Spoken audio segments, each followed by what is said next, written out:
उदाहरण नंबर 1। उदाहरण 1 में हमें देखा है निम्न स्थिति को गणितीय रूप में व्यक्त कीजिए। यानी हमें क्या है, गणितीय रूप में व्यक्त करना है, यानी द्विघाती समीकरण के रूप में क्या करना है, व्यक्त करना है। इसने क्या कहा है, जॉन और जीवंती दोनों के पास कुल मिलाकर 45 कंचे, यानी जॉन और जीवंती नाम के कोई दो बच्चे हैं, उनको दोनों के पास कितने हैं कुल कंचे, 45। कुल कंचे कितने हैं, 45। इसने क्या कहा है, दोनों 5-5 कंचे खो देते हैं, यानी इसके पास यानी 45 में से वो कितने कंचे खो देते हैं, 10। यानी जितने जॉन के पास जितने कंचे थे उनमें से वो 5 खो देता है, और जयंती के पास भी जितने कंचे थे उसमें से भी वो क्या कर देते हैं, 5 खो देती है। इसके बाद क्या कहा है कि अब उनके पास कंचों की संख्या का गुणनफल कितना है, 124। यानी जितने कंचे उसके पास है और जयंती के पास दोनों का गुणनफल है वो कितना है, 124। हमें जानना चाहेंगे कि आरंभ में उनके पास कितने कितने कंचे थे। हमें यह बताना है कि आरंभ में उनके पास कंचे कितने कितने थे। इसको हल करने के लिए हम पहले क्या करते हैं, जॉन है, जॉन के पास हम मान लेते हैं कितने कंचे थे, x। जॉन के पास कितने है, x माना। जॉन के पास कंचे, कुल कंचे कितने हैं, x। जॉन के पास कुल कंचे कितने हैं, x। अब हमें देखना है जयंती के पास, यानी दोनों के मिलाकर कितने थे, 45। अगर जयंती का जॉन के पास हम मान लेते हैं x है, यानी x की जगह हम मान लें कि जयंती के पास मान लो कि 10 कंचे थे, तब जयंती के पास क्या हो जाएंगे, 45 - 10 यानी 35। इसी प्रकार यानी जॉन के पास अगर x है तो जयंती के पास क्या हो जाएंगे, 45 - x। तब जयंती के पास कंचे, जयंती के पास कंचे दोनों को मिलाकर कितने थे, 45 - x। ये हो गया। इसने नेक्स्ट क्या कहा है कि दोनों कितने कितने खो देते हैं, 5-5 कंचे खो देते हैं, 5-5 कंचे खो देते हैं।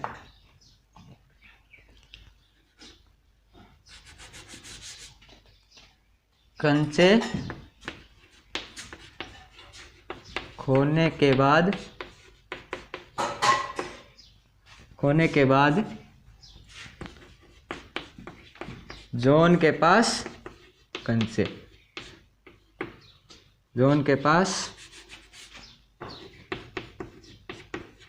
शेष कंचे, यानी जॉन के पास पहले कितने थे, x में से वो कितना खो देता है, 5, x - 5, यानी खो देता है तब क्या हो जाता है, गुम हो जाते हैं, तब कितना हो जाता है, x - 5।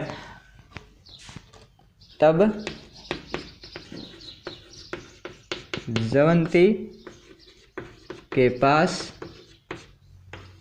शेष कंचे, जयंती भी क्या कर देती है, 5 कंचे खो देती हैं, तब क्या हो जाता है, 45 - x - 5, यानी क्या आ जाता है, जयंती के पास कुल कितने कंचे बच जाते हैं, x - 45 - x। अब क्या कहा है इसने कि कंचे खोने के बाद उनके पास शेष जो कंचे बचते हैं उनका गुणनफल 124 है। उनका गुणनफल कितना है, 124 है।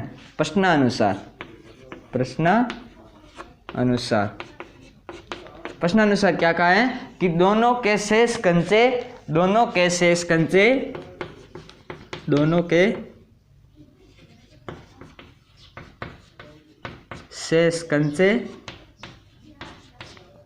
कंचों का गुणनफल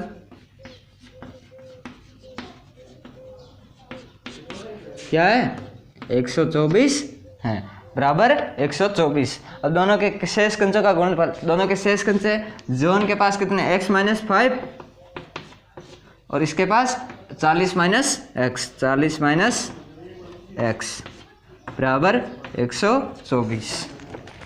यानी ये हो जाती हैं, इनका गुणनफल है वो हम याद करते हैं, गुणनफल है वो क्या है, 124 के बराबर है। अब हम क्या करते हैं, इनको हल करते हैं, तब हो जाता है x - x कोष्टक 40 - x - 5 40 - x = 124। 40x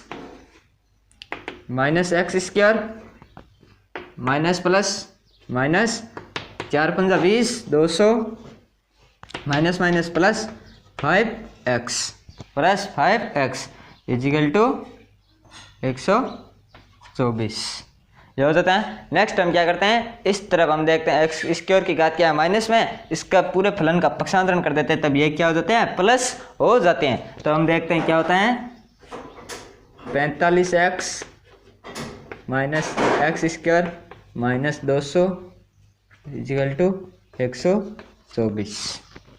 यहाँ पर हम कर देते हैं पक्षांतरण। पक्षांतरण करते हैं तो हो जाता है x square minus 45x plus 200 plus 124। तो हमारा समीकरण क्या बन जाता है x square minus 45x plus 324। अब हमें क्या करना है कि इसको किससे फैक्टर विधि से हल करना है, यानी गुणनखंड विधि से हल करते हैं। गुणनखंड विधि से अगर हम हल करते हैं तो हमें क्या बनाना है कि दो ऐसी संख्याएं ले जिनका गुणनफल तो कितना है 324 है और उनका योग कितना है 45 है। योग 45 के लिए हम देखते हैं, एक तो आता है 9, योग 45 के लिए एक तो आता है 20 और 25, लेकिन 20 और 25 का गुणनफल क्या है होता नहीं है। 20 और 25 का होता है 24 2 48 480, यानी 20 और 25 का तो गुणनफल है वो कितना है 480 बन जाता है, 324 नहीं होता है। नेक्स्ट बनाते हैं 6 चौक 9 छंग 54, 9 छंग 54, यानी अंतिम अक्षर क्या ले 6, अंतिम अक्षर 6 ले और 9 अगर 45 में 9 घटाते हैं तब पीछे बचता है 36 गुणा 9। इसको अगर हम करते हैं 9 छंग 54, 5 27 और 5 32, यानी एक संख्या दो कौन कौन से ले लेते हैं हम 36 और 9, 36 और 9, 9 और 36 कितने होता है 45 होते हैं, 9 और 6 15, 1 3 और 1 4, यानी 45 होते हैं और इनका गुणनफल क्या होता है 324 होता है। यानी इसके फैक्टर है वो फैक्टर हम कौन कौन से बना लेते हैं, फैक्टर इनका हो जाता है एक्स स्क्वायर माइनस यहाँ पर लिख लेते हैं गुणनखंड विधि, गुणनखंड विधि, गुणनखंड विधि से करते हैं तब आता है एक्स स्क्वायर माइनस 36x।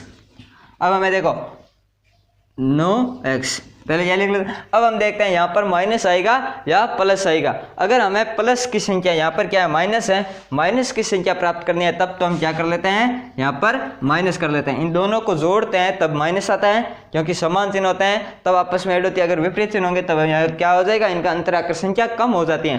जबकि हमें क्या है जोड़कर अधिक लानी है, 36 से अधिक लानी है, तब यहाँ पर माइनस आ जाता है। अब हम देखते हैं कि इन दोनों का गुणनफल है वो कितना आना चाहिए प्लस 324। माइनस गुणा माइनस क्या होता है प्लस होता है, तब आ जाता है 324 प्लस, तब आ जाता है प्लस 324। यहाँ से हम x कॉमन लेते हैं, शेष बच जाता है x माइनस 36। यहाँ से क्या ले लें 9 कॉमन ले लेते हैं, तब आ जाता है माइनस 9 कॉमन ले लेते हैं, माइनस 9, तब आ जाता है x माइनस 36। यह हो जाता है। इसको भी हम इस प्रकार तोड़ सकते हैं माइनस 36 गुणा माइनस 9, तब ये हो जाता है। इसमें आगे नेक्स्ट हो जाता है बराबर क्या है 0। x minus 9, x minus 36 common ले लेते हैं, x माइनस 36, शेष क्या हो जाता है x माइनस 9 बराबर 36। एक बार हम क्या करते हैं इसके बराबर 0 है तो इसको बट्टे में भेजते हैं, एक बार इसको बट्टे में भेजते हैं, तब क्या हो जाता है x माइनस 9 बराबर 0, और एक बार आता है x माइनस 36 बराबर 0। यह हो जाता है x का मान कितना आ जाता है x बराबर 9 और एक आ जाता है x बराबर 36, x बराबर 36। यानी या तो मान लो x बराबर 36, या तो क्या है कि जोन के पास या तो 9 कंचे थे, तब उसमें से तब जब जोन के पास 9 कंचे हैं तब जयंती के पास कितने होंगे 36। अगर जोन के पास 36 हैं तब जयंती के पास कितने होंगे 9 कंचे होंगे। इस प्रकार हमारा उदाहरण 1 हो जाता है। नेक्स्ट हम करते हैं उदाहरण नंबर 2।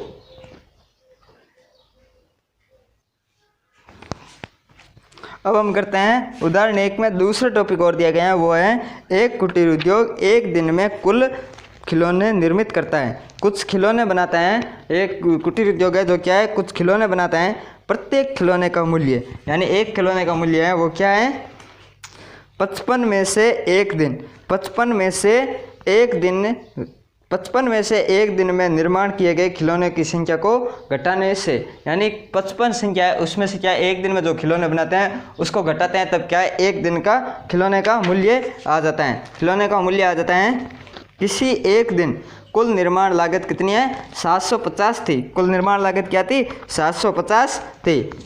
हमें उस दिन निर्माण किए गए खिलौनों की संख्या याद करनी है, यानी हमें क्या करनी है, उस दिन खिलौने की संख्या याद करनी है। तो मान लेते हैं खिलौने की संख्या हमें नहीं दी गई है, माना उस दिन निर्मित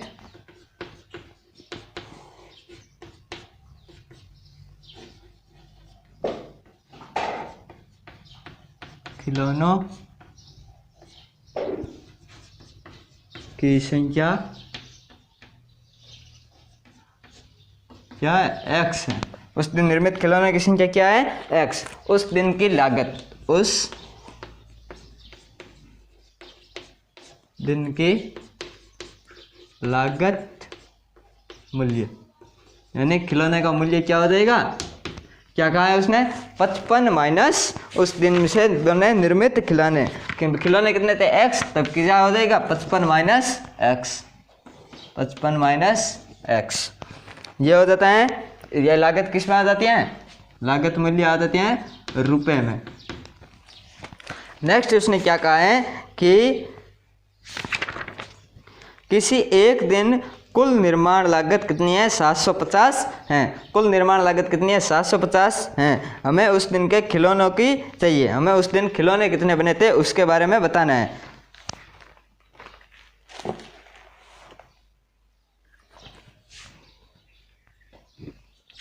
यानी ये तो क्या एक खिलौने की आ जाते हैं, किसके आ जाते हैं, उस दिन के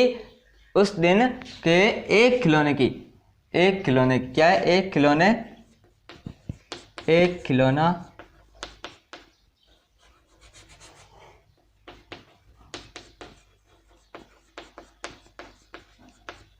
एक खिलौना उस दिन की लागत मूल्य, या फिर हम इसको इस प्रकार लिख सकते हैं, उस दिन निर्मित एक खिलौने की लागत मूल्य, उस दिन निर्मित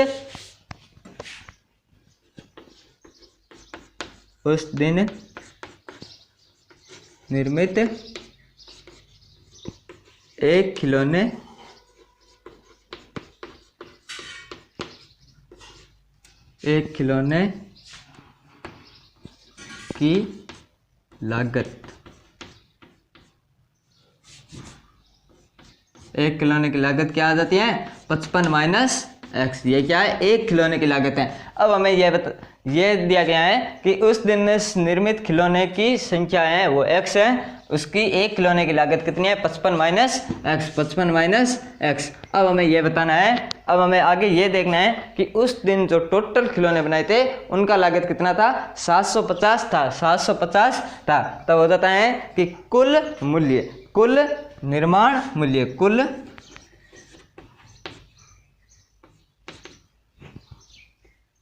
यहाँ पर लिख लेते हैं प्रश्नानुसार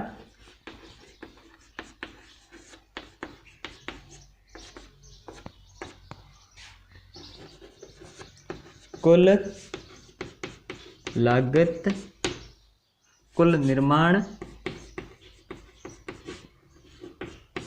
में लागत मूल्य, यानी कुल निर्माण उस दिन क्या हो जाएगा कि जितने मतलब पैसे कितने लगे थे, जितने ये है इसका मतलब मान लो कि उसने 5 खिलौने बनाए, 5 खिलौने बनाए, एक खिलौने का कितना हो गया 50। उसने एक दिन में टोटल कितने खिलौने मतलब टोटल कितने रुपए खर्च किए, तब क्या हो जाएगा, एक खिलौने का और 5 को गुणा करेंगे। जिस प्रकार हम करते हैं कि एक चीज़ का ये है और 10 चीज़ का कितना मूल्य होगा, उसी प्रकार हम यहाँ पर करते हैं। तब हो जाता है x कोष्टक 55 माइनस x, यह दिया गया है। और कुल निर्माण में लागत मूल्य कितना दिया गया है कि अगर इनका गुणनफल है वो क्या है 750, एक दिन में उस दिन कितना आता है 750 रुपये प्राप्त होते हैं। आगे हल करते हैं तब आ जाता है x 55x minus x square equal to 750। पक्षांतरण करते हैं,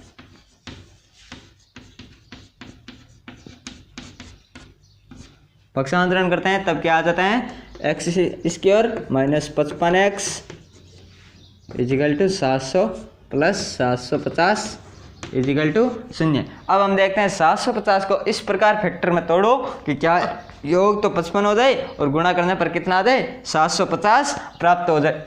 हम देखते हैं 25 तिये 75 होते हैं, 25 तिये 75। अगर इसमें 30 जोड़ दे तब 30 और 25 कितने 55 होते हैं। इसी प्रकार यहाँ पर क्या आ जाता है 750, यानी इसका फैक्टर क्या हो जाएगा 25 और 30। एक्स स्क्वायर 25x और 30x। अब हम देखते हैं इनके बीच में माइनस का चिन्ह आता है या प्लस का। ये क्या है प्लस, तब माइनस गुणा माइनस क्या होता है प्लस, और ये क्या है माइनस में है तब माइनस और माइनस आपस में ऐड करते हैं तब क्या आता है माइनस आता है। तब हो जाता है प्लस 750 को भी हम लिख सकते हैं 30 माइनस 23 गुणा माइनस 25, यानी माइनस माइनस को गुणा करते हैं तब प्लस हो जाता है। इसी प्रकार यहाँ पर माइनस माइनस को गुणा करेंगे प्लस हो जाएगा, और माइनस को अगर आपस में ऐड करते हैं तब माइनस का चिन्ह आता है, और संख्या आपस में जोड़ने पर हम देखते हैं कि 30 और 25 कितना होता है 55। हमें कितना था 55 ही प्राप्त करना था। नेक्स्ट हम करते हैं तब हो जाता है x कॉमन आ जाता है, शेष बचता है x माइनस 25। यहाँ से माइनस 23 कॉमन आ जाता है, शेष क्या बचता है x माइनस 25 इजिकल टू 0। इसमें से क्या कॉमन ले x माइनस 25 और x minus 25, x minus 25 common लेते हैं तब शेष क्या बचता है यहाँ से x और यहाँ से क्या बचता है माइनस 23 इजिकल टू 0। अब हमें क्या इसके बराबर 0, एक बार तो इसको बट्टे में भेजते हैं एक बार इसको बट्टे में भेजते हैं। जब इसको बट्टे में भेजते हैं तब क्या बचता है x माइनस 25 इजिकल टू 0, और सेकंड में हम इसको भेजते हैं तब क्या बचता है x माइनस 23 इजिकल टू 0। तब x का मान क्या आ जाता है x बराबर 25, x बराबर 30। यानी कुटीर उद्योग क्या करता है उस दिन या तो 25 खिलौने बनाता है तब तो क्या है 30 रुपये लागत आती है। अगर वो 25 खिलौने बनाता है तब तो लागत कितनी आएगी 30 रुपये। अगर वो 30 खिलौने बनाता है तब उसकी लागत कितनी आएगी 25 रुपये। यानी दो स्थितियाँ बनती हैं जिसमें क्या है हमारे के लागत और उनका जो मूल्य है प्राप्त हो जाता है। इस प्रकार हमारे टॉपिक 2 हो जाता है। नेक्स्ट हम करते हैं उदाहरण संख्या 2। नेक्स्ट हम करते हैं क्वेश्चन संख्या 2। क्वेश्चन संख्या 2 में दिए गए हैं जांच कीजिए निम्न द्विघात समीकरण है या नहीं है। हमें बताना है कि द्विघात समीकरण है या नहीं है। अगर द्विघात की हमें पूछ ले कि द्विघात है या नहीं है, हमें यह देखना है कि द्विघात का समीकरण है तब क्या होता है दो मैक्सिमम घात कितनी हो 2 हो। अगर मैक्सिमम घात 2 उपस्थित है तब तो क्या है द्विघात है। अगर मैक्सिमम घात 2 या 2 नहीं हो, 2 से कम या ज़्यादा हो तो क्या है वो द्विघात समीकरण नहीं होता है। इसका हम पहला टॉपिक करते हैं x माइनस 2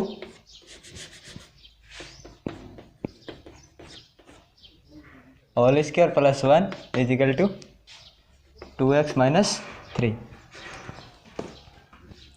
इसमें हम करते हैं पहले क्या करते हैं x माइनस 2 का होल स्क्वायर पहले खोलते हैं तब आ जाता है एक्स स्क्वायर माइनस 4x 2 गुणा 2 कितना आता है 4x plus 4 plus 1 equal to 2x minus 3।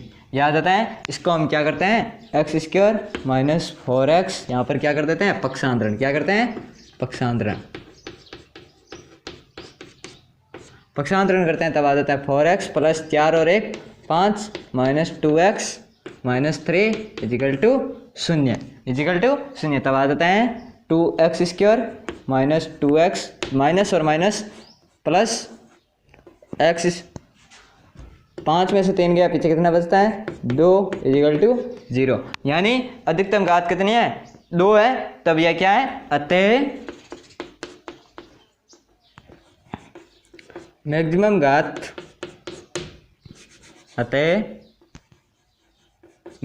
घात 2 हैं तब उपयुक्त समीकरण द्विघात है, उपयुक्त समीकरण द्विघात समीकरण है। नेक्स्ट हम करते हैं टॉपिक संख्या 2। टॉपिक 2 में हमें कौन क्या दिया गया है, x कोष्टक x + 1 + 8 इजिकल टू x + 2 कोष्टक x + 2 x - 2 ये दिया गया है। इसमें हम क्या करते हैं, पहले इसको हल करते हैं तो हो जाता है x² + x + 8 इजिकल टू, इसका करते हैं, ये हमारा सूत्र होता है a + b a - b। इसका सूत्र क्या होता है, a² - b²। a की जगह क्या है x, तब आ जाता है x² - b की जगह क्या है 2 का होल स्क्वायर, तब आ जाता है x² + x + 8 equal to x² - 4। याद आता है, यहाँ पर हम कर देते हैं पक्षांतरण। क्या करते हैं, पक्षांतरण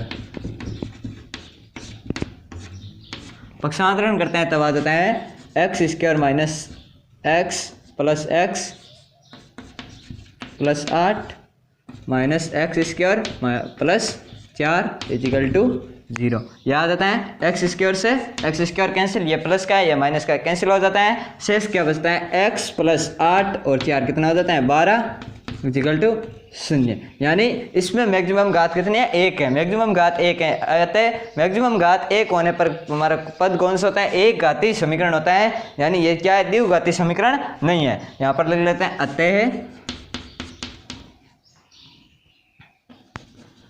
मैक्सिमम घात 2 उपस्थित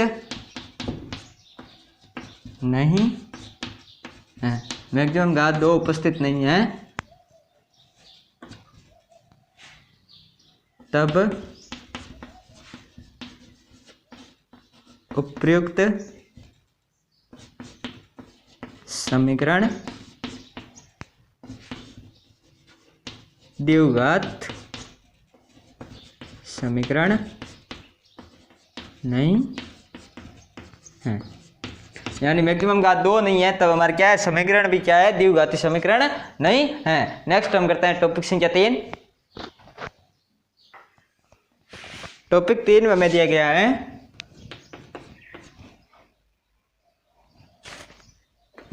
x कोष्टक 2x + 3 equal to x² + 1। इसमें हम सॉल्यूशन करते हैं, तब क्या करते हैं, पहले इसको हल करते हैं, तब आ जाता है 2x² + 3x is equal to x² + 1। यह हो जाता है, यहाँ पर कर देते हैं हम पक्षांतरण। क्या करते हैं, पक्षांतरण करते हैं, तब क्या हो जाता है 2x² + 3x - x - 1 equal to 0। x², 2 में से 1 जाता है, पीछे कितना बच जाता है 1, तब क्या हो जाता है 1x² + 3x + 1 इजिकल टू 0। इसमें क्या है, मैक्सिमम घात 2 उपस्थित है, मैक्सिमम घात 2 उपस्थित है, तब हमारे ये क्या है, समीकरण एक द्विघाती समीकरण है। यहाँ पर लिख लेते हैं अतः मैक्सिमम घात 2 उपस्थित हैं, तब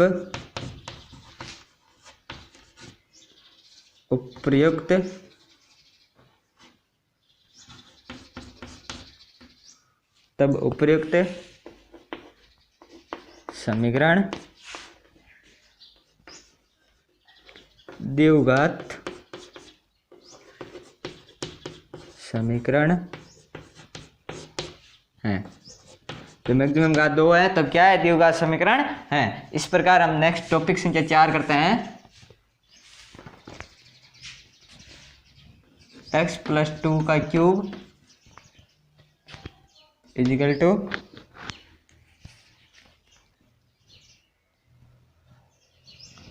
x³ - 4।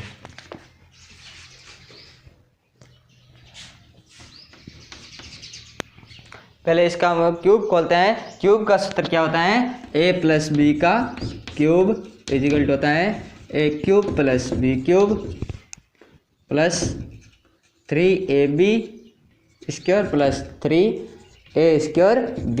ये होता है सूत्र। इस सूत्र के रूप में हम इसको खोलते हैं। a का मान क्या है? x का क्यूब कितना होता है? x क्यूब प्लस b का मान कितना है? 2 का क्यूब प्लस 3a का मान कितना है? x, b का मान क्या है? 2 का स्क्वायर प्लस बाद में क्या है? 3a का स्क्वायर आ जाता है x गुणा 2 इजिकल टू क्या है? x क्यूब माइनस 4 यानी ये हो जाता है। अब हम क्या करते हैं? इसको हल करते हैं। तब आ जाता है x क्यूब प्लस 8 3x गुणा 4 3 2 दूनी 4 plus 3 2 6x square equal to x cube minus 4। Next हो जाता है x cube plus 8 plus 4 3 12x plus 6x square बराबर एक्स क्यूब माइनस 4। अब यहाँ पर हम क्या कर देते हैं? पक्षांतरण। क्या करते हैं? पक्षांतरण करते हैं। किस कारण? क्योंकि इसके बराबर क्या हो? 0 होना चाहिए। 0 होगा तो हमें पता चल जाएगा कि अगर बराबर घाते हैं या नहीं है। या फिर हम इसका इस रूप में भी कर सकते हैं कि हमारा जो द्विघाती समीकरण होता है वो क्या होता है? ax square plus bx plus c equal to 0। यानी इस रूप में हल करने के लिए हम उसके बराबर 0 लाना है। तब हम इसका पक्षांतरण करते हैं। तब आ जाता है x cube plus 8 plus 12x plus 6x square minus x cube plus 4 equal to 0। तब हो जाता है एक्स क्यूब से एक्स क्यूब कैंसिल, शेष क्या बचता है? 6x स्क्वायर प्लस 12x 8 और 4 12 प्लस 12 इजिकल टू 0। यहाँ पर क्या है? 6। इस 6 का हम इसमें भाग भी दे सकते हैं। 6 का भाग देते हैं तब कितना आ जाता है? 6x square upon 6 plus 12x upon 6 plus 12 upon 6 equal to 0। 6 से 2 यहाँ से 12 2 और 6 से 6 विभाजित तब कितना आ जाता है? X square plus 2x plus 2 equal to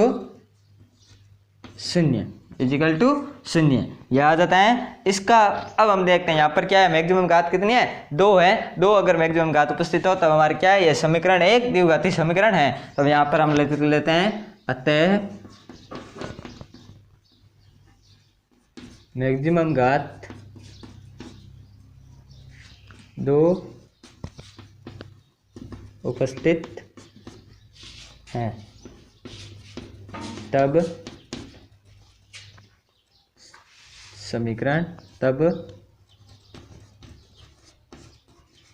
उपयुक्त समीकरण द्विघात समीकरण है। यानी मैक्सिमम घात अगर 2 उपस्थित है तो हमारा समीकरण क्या है? एक द्विघात समीकरण है। इस प्रकार हमारे क्या है? क्वेश्चन 2 के 4 टॉपिक हो जाते हैं। नेक्स्ट हम करते हैं उदाहरण संख्या 3। नेक्स्ट हम करते हैं उदाहरण 3। उदाहरण 3 में क्या दिया गया है? गुणनखंड विधि द्वारा समीकरण 2x माइनस 5x प्लस 3 का मूल याद कीजिए। मूल याद करना है। समीकरण क्या दिया गया है? 2x square minus 5x plus 3 equal to 0। इसके हमें मूल याद करना है। मूल कह दो चाहे मूल याद कीजिए। इसको चाहे आप मूल कह दो, चाहे x की वैल्यू बोल दो या फिर शून्यक बोल दो। शून्यक याद करना है तो हम क्या करते हैं? इसको गुणनखंड विधि से, किस विधि से हल करना है? गुणनखंड विधि से। गुणनखंड विधि से मैंने आपको पहले बताया था क्या होता है? 2x square. इसका इस प्रकार गुणनखंड करें कि क्या है? दोनों का गुणा करने पर तो क्या आ जाए? 6। दोनों संख्याओं का गुणा करने पर आ जाए 6 एक्स स्क्वायर, और घटाने पर क्या आ जाए, घटाने या जोड़ने पर क्या आ जाए, -5x। तब हम देखते हैं 6 किस में आता है, 2 और 3 का। 2 और 3 5 होता है, 2 और 3 का क्या होता है, गुणनखंड भी गुणा करने पर कितना आता है, 6 आता है। तब यहाँ पर कर देते हैं 2x - 3x। यहाँ पर हमने माइनस क्यों लिया, क्योंकि यहाँ पर दोनों को ऐड करके क्या लाना था, माइनस ही लाना था, तब माइनस ले लिया। या फिर इन दोनों का गुणा करने पर क्या आ जाए, प्लस में से क्या आ जाए, माइनस और माइनस को गुणा करके तब प्लस आ जाता है, +3 = 0। 2 कॉमन x, 2x कॉमन, शेष क्या बच जाता है, x - 1, यहाँ से -3 कॉमन, x + -1 = 0। यहाँ से क्या लेते हैं, x - 1 कॉमन ले लेते हैं, x - 1 कॉमन लेते हैं, शेष क्या बचता है, 2x, यहाँ से क्या बचता है, -3।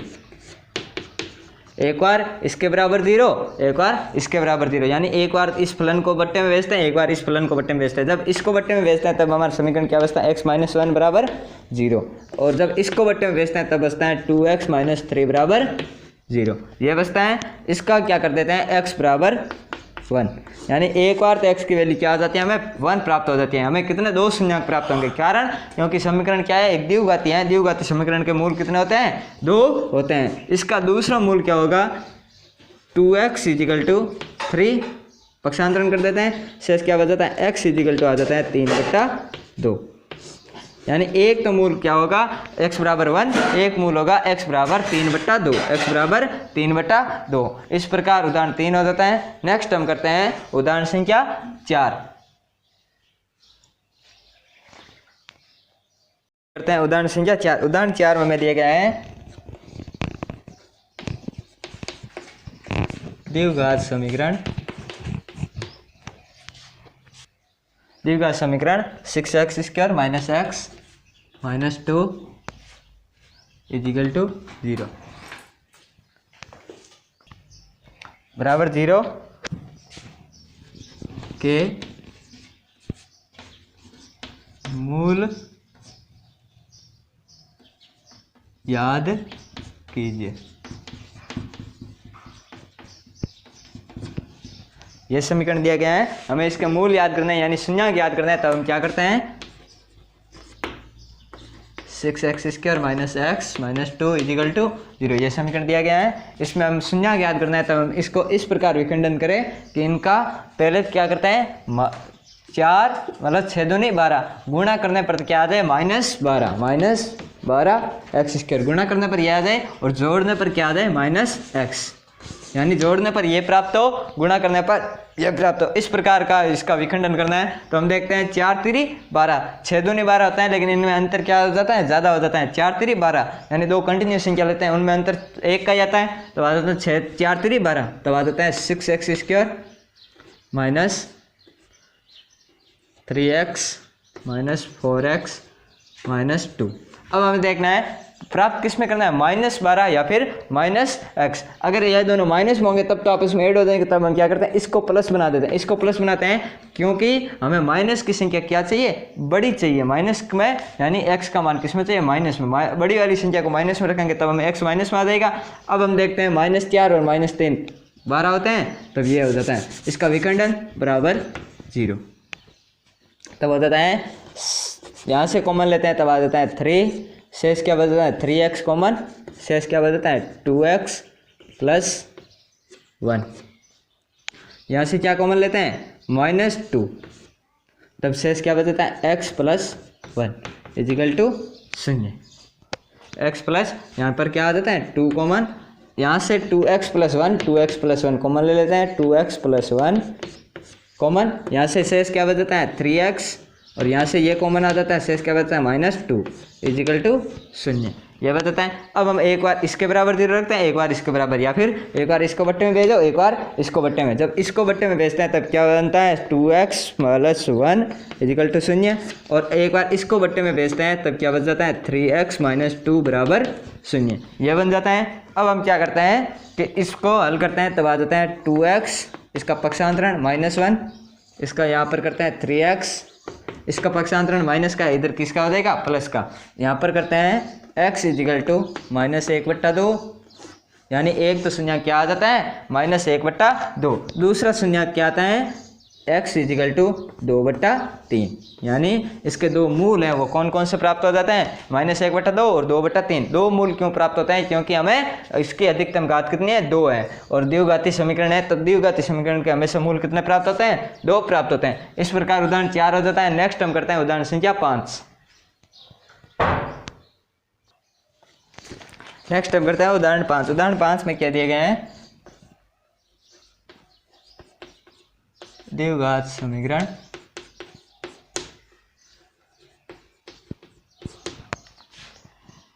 (3x² - 6x - 2√6x + 2 = 0।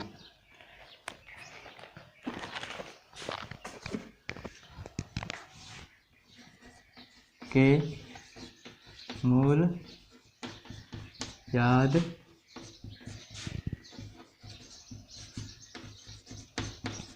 कीजिए,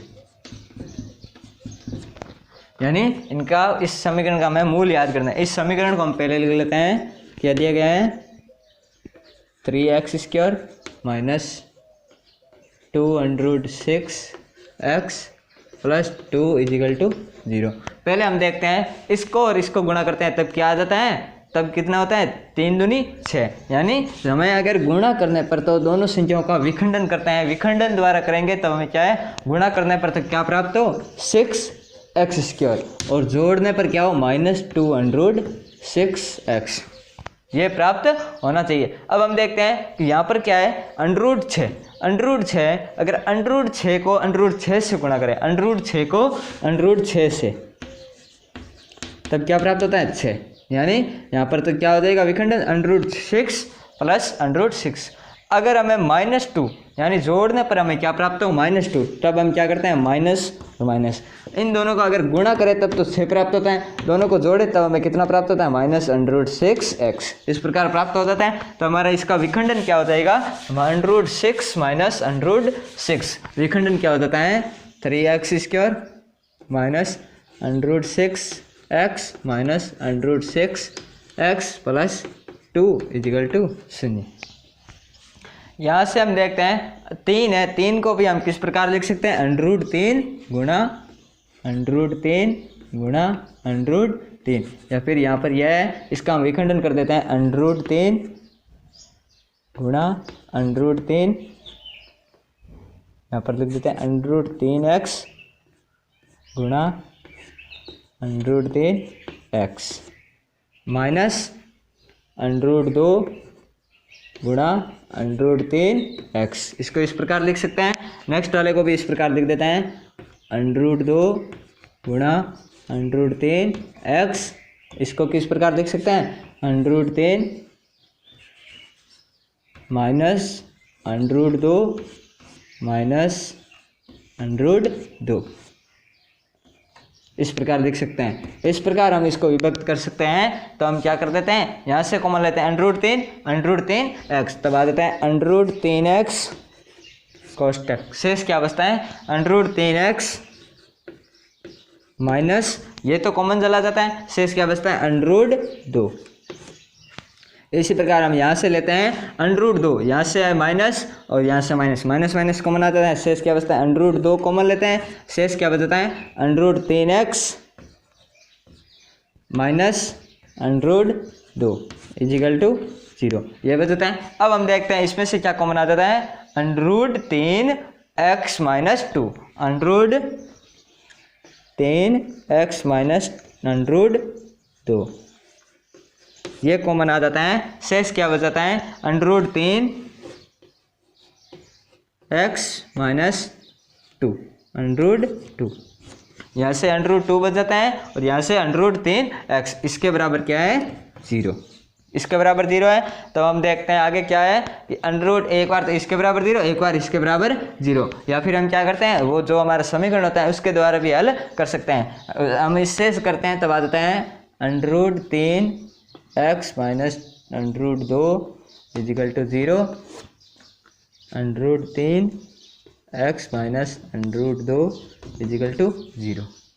इसका करते हैं तब आ जाता है √3 x इजिकल टू √2, इसका भी आ जाता है √3 x इजिकल टू √2। यहाँ पर x की वैल्यू निकालने हैं, इसको बट्टे में भेज देते हैं तब आ जाता है x बराबर √2/3। इसकी भी क्या आ जाती है x बराबर √2/3। x की वैल्यू क्या आ जाती है √2/3, √2/3, यानी दोनों के मान क्या आते हैं, समान प्राप्त हो जाते हैं। समान मान प्राप्त होते हैं, इसका मतलब क्या है, जो हमारे द्विघात समीकरण है b² - 4ac है वो क्या है, बराबर है, 0 के बराबर है। तब हमारे क्या है, दोनों के मान समान प्राप्त होते हैं। हमें क्या है, दो मूल प्राप्त करने, चाहे वो समान हो चाहे असमान हो।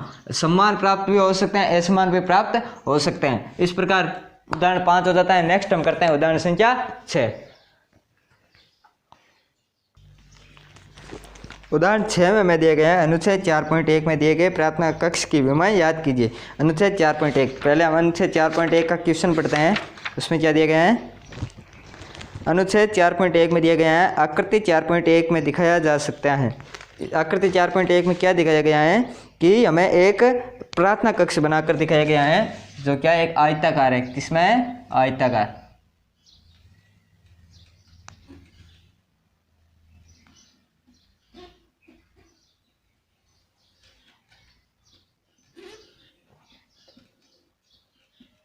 आयताकार स्थिति में इसमें क्या दिए गए हैं कि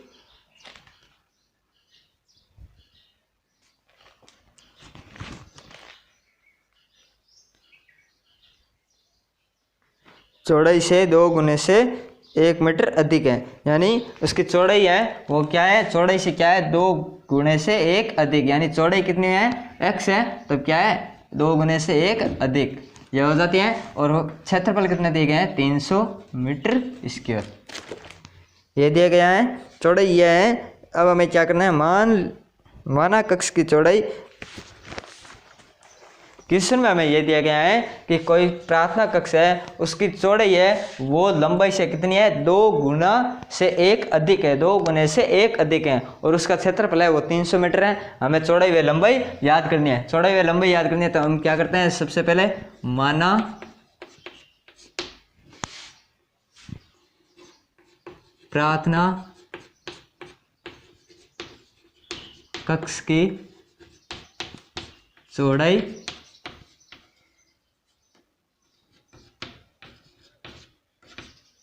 क्या है, x, चौड़ाई x मीटर है। चौड़ाई क्या है, x मीटर है। प्रार्थना कक्ष की चौड़ाई x मीटर है। तब प्रश्नानुसार करते हैं, प्रश्नानुसार।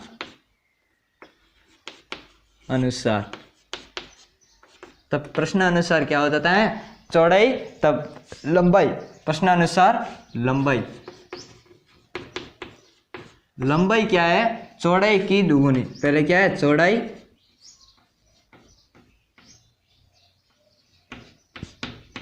चौड़ाई के दुगुने, चौड़ाई से क्या इतनी है, दुगुनी, दुगुनी से कितनी अधिक है, 1 + 1 यह है। तब क्या हो जाती है, लंबाई आ जाती है 2, चौड़ाई कितनी है x, 2x + 1 यह आ जाती है चौड़ाई। अब हमें क्या दिया गया है कि हमें इसकी क्या करनी है, चौड़ाई व लंबाई याद करनी है। और दिया क्या गया है, क्षेत्रफल दिया है, गिवन दैट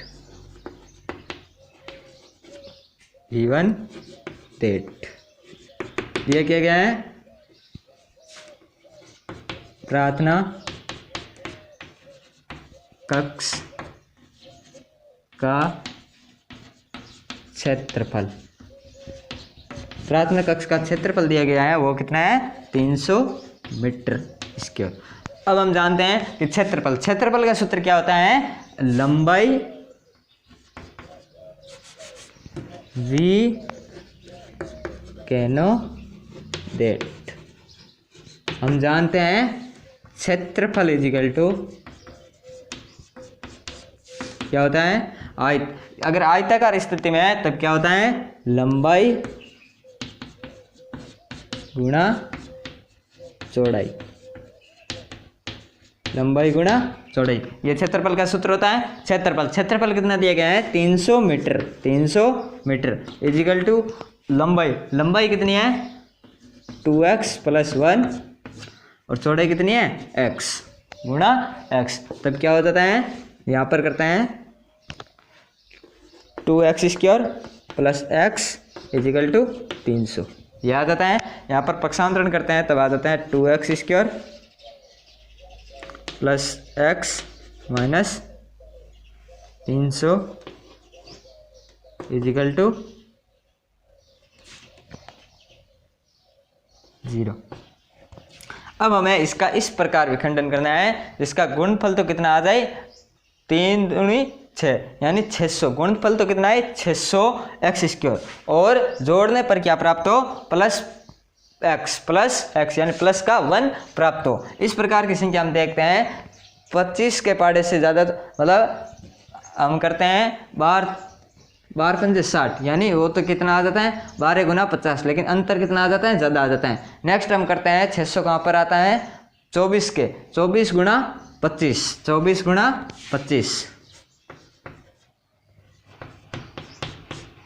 25 तो के 100 25 तो 50 और 10 60 यानी 600 प्राप्त हो जाता है। इसका मतलब हम 25 और 26 का करेंगे तब इसका विखंडन क्या हो जाएगा हमें बराबर मिल जाएगा। तब हम इसका विखंडन करते हैं तब आता है 2x² + 25x - 24x। 25 में से 1 घटाते हैं तब प्लस का 1 बचता है। 25 और 24 को गुणा करते हैं तब कितना होता है 600 होता है और माइनस का भी होता है क्योंकि माइनस और प्लस गुणा करते हैं तब माइनस आता है। तब आ जाता है 300। 300 का हम विखंडन कर लेते हैं 24 गुणा 25 - 24 गुणा 25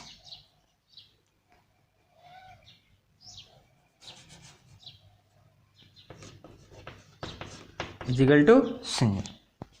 यहाँ से हम क्या ले लेते हैं x कॉमन। यहाँ से x कॉमन लेते हैं शेष क्या बच जाता है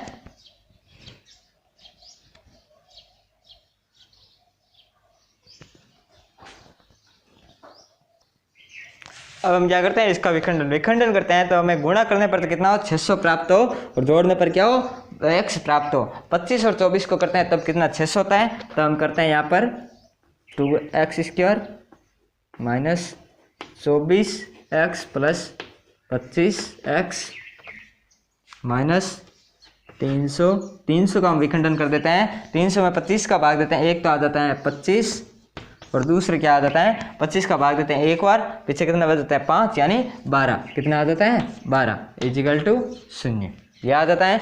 अब हम क्या करते हैं यहाँ से 2x कॉमन लेते हैं। 2x कॉमन लेते हैं शेष क्या बचता है x - 24 x - 12 क्योंकि 24 में 2 का भाग देता है तब कितना आ जाता है 12। इसी प्रकार यहाँ से कॉमन लेते हैं 25 क्या लेते हैं 25 तब क्या बचता है x - 12 इक्वल टू 0। यहाँ से हम x - 12 क्या ले लेते हैं कॉमन ले लेते हैं x - 12 तब शेष क्या बचता है 2x - +25 इक्वल टू 0 यह बताता है। नेक्स्ट क्या है कि एक बार तो इसके बराबर 0 एक बार इसके बराबर 0 तो हम यहाँ पर करते हैं x - 12 इक्वल टू 0 और एक बार आता है 2x - +25 बराबर 0 यह आता है x बराबर 12 तब आ जाता है x बराबर -12 तब आ जाता है x बराबर 12 यानी यहाँ पर पक्षांतरण करते हैं तब आ जाता है 12। नेक्स्ट इसमें करते हैं तब आता है 2x equal to -25 x equal to आ जाता है -25/2 यानी x के। अब हम देखते हैं कि लंबाई और चौड़ाई होती है वो कभी भी माइनस में नहीं होती है। लंबाई व चौड़ाई है वो कभी भी माइनस में नहीं होती है। अगर माइनस में नहीं होती है तो हमारे x का मान क्या हम इसकी चौड़ाई क्या मान लेते हैं 12 है। हम जानते हैं कि लंबाई व चौड़ाई यहाँ पर देख लेते हैं अतः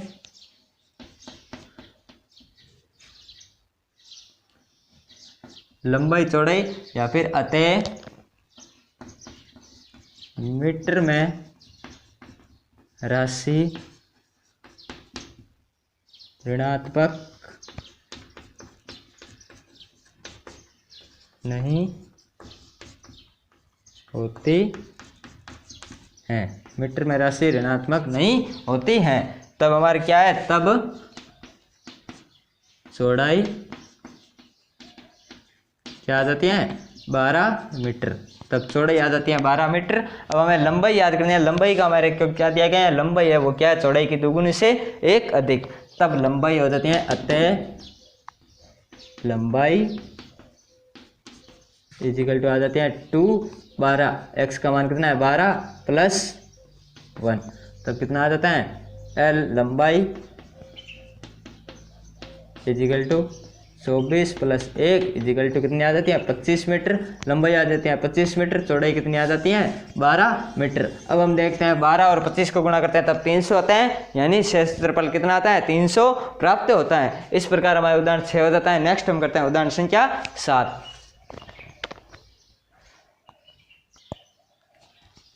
उदाहरण 7 में हमें क्या दिया गया है कि उदाहरण 3 में दिया गया समीकरण पूर्ण वर्ग विधि बनाकर हल करना है, यानी इसको क्या करना है पूर्ण वर्ग विधि से हल करना है। उदाहरण 3 का समीकरण क्या दिया गया है पहले हम वो लिख लेते हैं। उसका दिया गया है 5x 2x² minus 5x plus 3 equal to 0।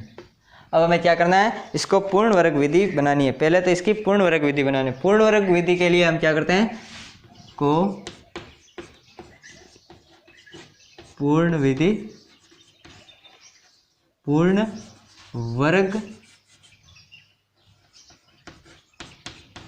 विधि से हल कीजिए।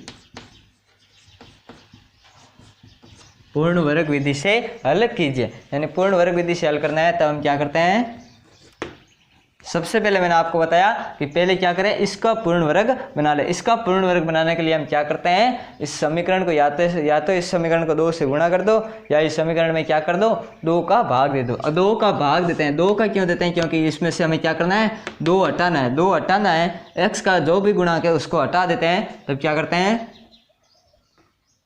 समीकरण में 2 का भाग देने पर 2 का भाग देते हैं। तब क्या आ जाता है 2x² minus 5x/2 plus 3/2 is equal to 0/2। शेष क्या बचता है, 2 से 2 कैंसिल हो जाता है। शेष क्या बचता है, x² minus 5x/2 plus 3/2 is equal to 0। अब हम देखते हैं इसको पूर्ण वर्ग करना है। तब क्या करते हैं, बीच वाली संख्या में हम क्या करें, इसका विखंडन इस प्रकार करें कि ये किस रूप में आ जाए 2 गुणा AB, या तो प्लस का आ जाए या माइनस का, दोनों में से किसी एक रूप में आ जाए। या तो प्लस 2AB आ जाए या माइनस 2AB।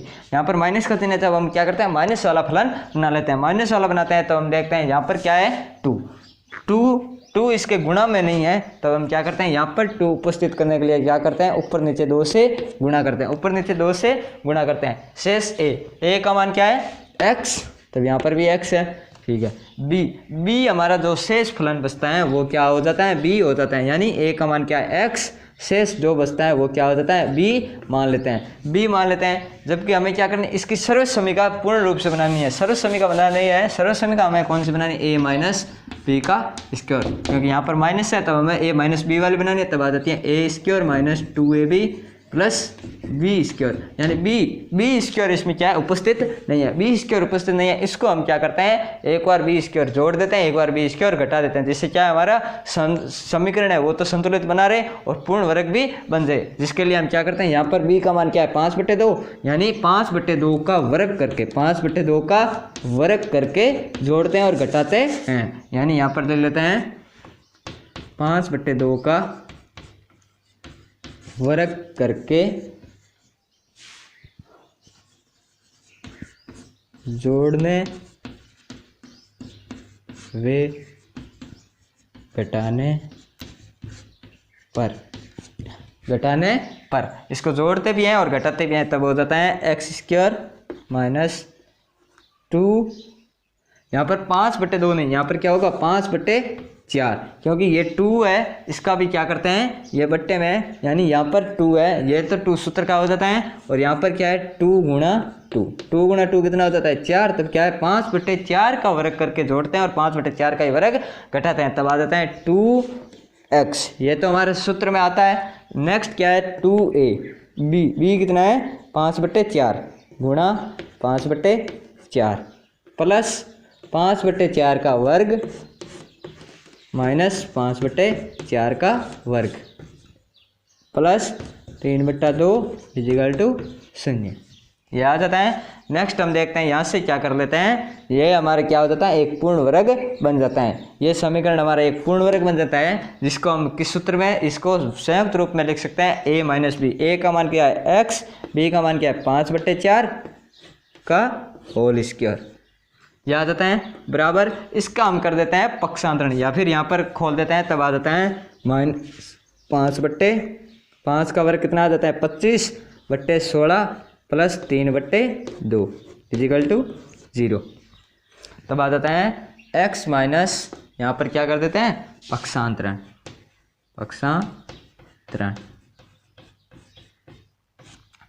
कर देते हैं, तब आ जाता है x माइनस 5/4 का whole square equal to 25/16 minus 3/2। इसका एलसीएम लेते हैं, तब कितना आ जाता है x minus 5/4 whole square equal to 16। LCM कितना आ जाता है 16 के 16 में आता है, तब कितना आ जाता है 25 माइनस ये कितनी बार आता है 8 में से 3, 8 को 3 से गुणा करते हैं, तब कितना आ जाता है 24। कितना आ जाता है 24, तब शेष क्या बचता है 1/16। अब हम देखते हैं यहाँ पर भी है, यहाँ पर तब हम क्या कर देते हैं वर्ग, इस स्क्वायर को हटाने के लिए क्या करते हैं वर्गमूल करने पर, वर्गमूल करते हैं, तब क्या हो जाता है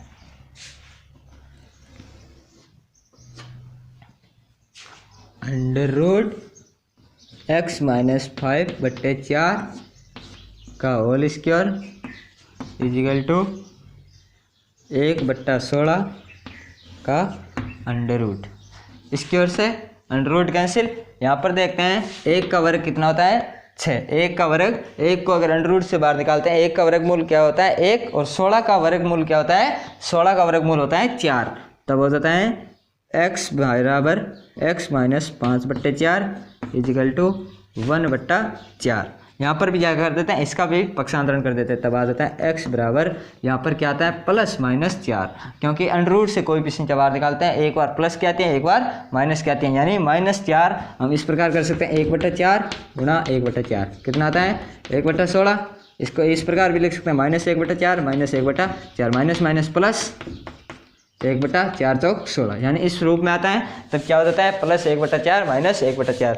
तब हम देखते हैं इसका पक्षांतरण करते हैं, तो हमारे समीकरण का क्या हो जाता है 5/4 बराबर 1/4। एक स्थिति यह हो जाती है, दूसरी स्थिति कौन सी आती है x माइनस 5/4 बराबर -1/4 ये स्थिति हो जाती है। तब क्या करते हैं इसका पक्षांतरण करते हैं, तब आता है x बराबर 1/4 प्लस 5/4 यह हो जाती है। दूसरे में क्या होती है x बराबर -1/4 प्लस 5/4 ये स्थिति बन जाती है। यहाँ पर एलसीएम आ जाता है 4, 1 प्लस 5, और यहाँ पर क्या यहाँ पर भी एलसीएम कितना आ जाता है 4, जबकि यहाँ पर क्या है -1 प्लस 5।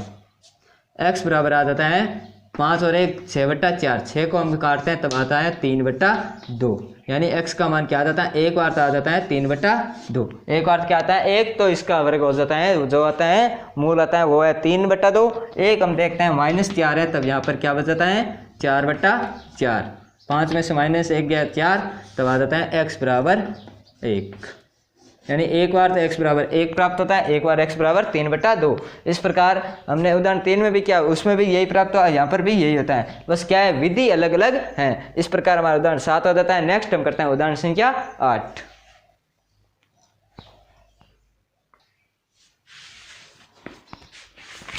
उदाहरण 8 में हमें दिया गया है पूर्ण वर्ग विधि बनाकर समीकरण हल कीजिए, यानी समीकरण क्या दिया गया हमें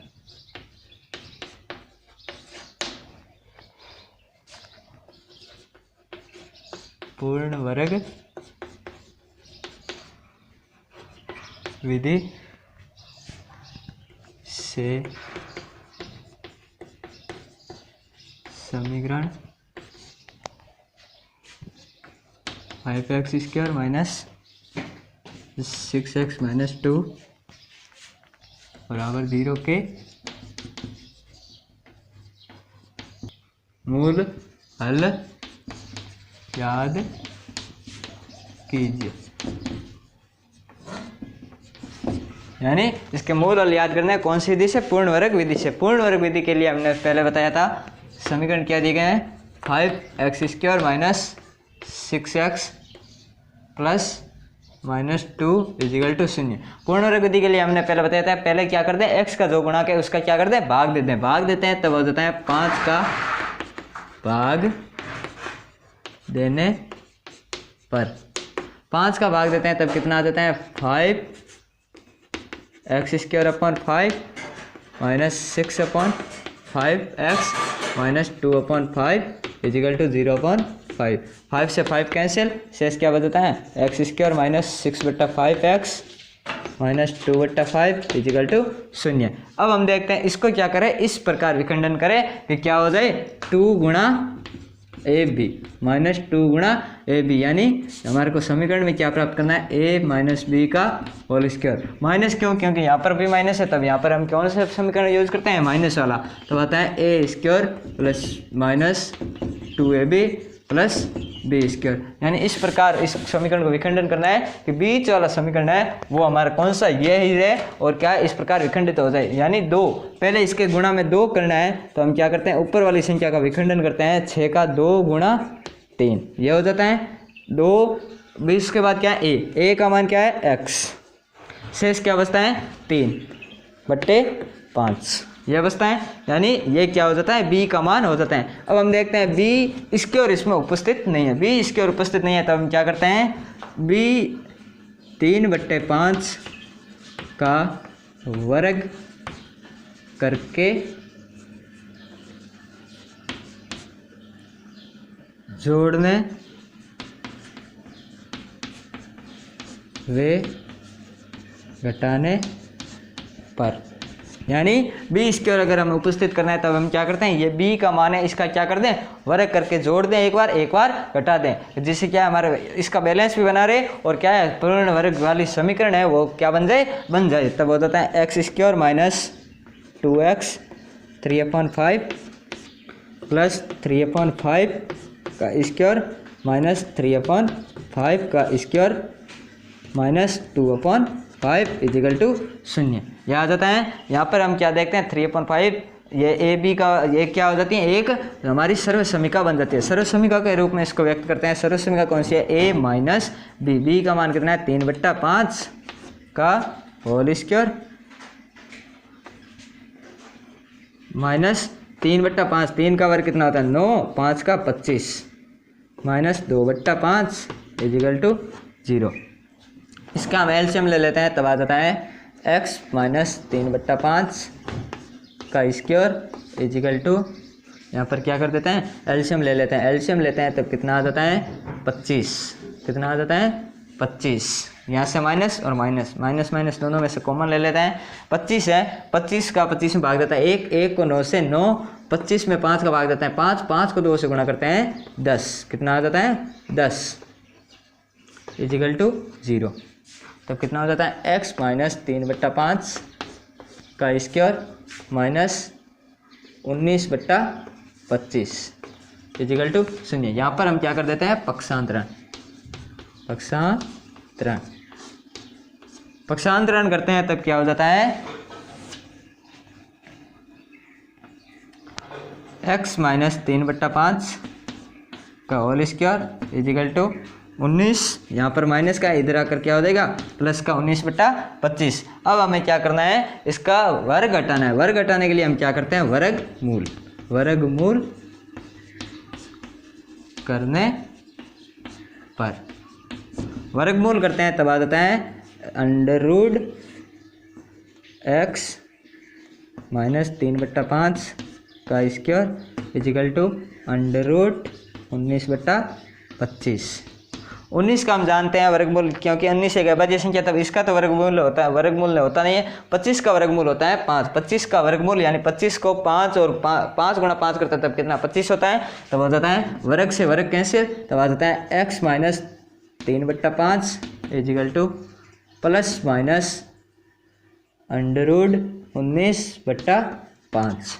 याद आता है। इसको हम क्या करते हैं, एक बार प्लस वाले एक वाले माइनस वाला समीकरण दर्शाते हैं, तब आ जाता है x minus 3/5 equal to under root 19/5। एक बार प्लस का एक बार माइनस का दर्शाते हैं, तब आ जाता है x minus 3/5 equal to minus under root 19/5। याद आता है। इसका हम यहाँ पर पक्षांतरण कर देते हैं, तब आ जाता है x बराबर अंडर रूट 19/5 माइनस का इधर आकर प्लस 3/5, तब कितना आ जाता है x बराबर आ जाता है 5 अंडर रूट 19 प्लस 3। याद आता है। नेक्स्ट इसका करते हैं, तब आ जाता है x बराबर माइनस अंडर रूट 19/5 माइनस का पक्षांतरण करते हैं प्लस 3/5, तब क्या आ जाता है x बराबर 3 माइनस अंडर रूट 19/5। यानी x का एक तो मान आता है 3 माइनस अंडर रूट 19/5, एक आता है 3 प्लस अंडर रूट 19/5। यानी एक बार प्लस का आता है, एक बार 19 क्या आता है, माइनस का आता है। इस प्रकार हमारा उदाहरण 8 हो जाता है। नेक्स्ट हम करते हैं उदाहरण संख्या 9।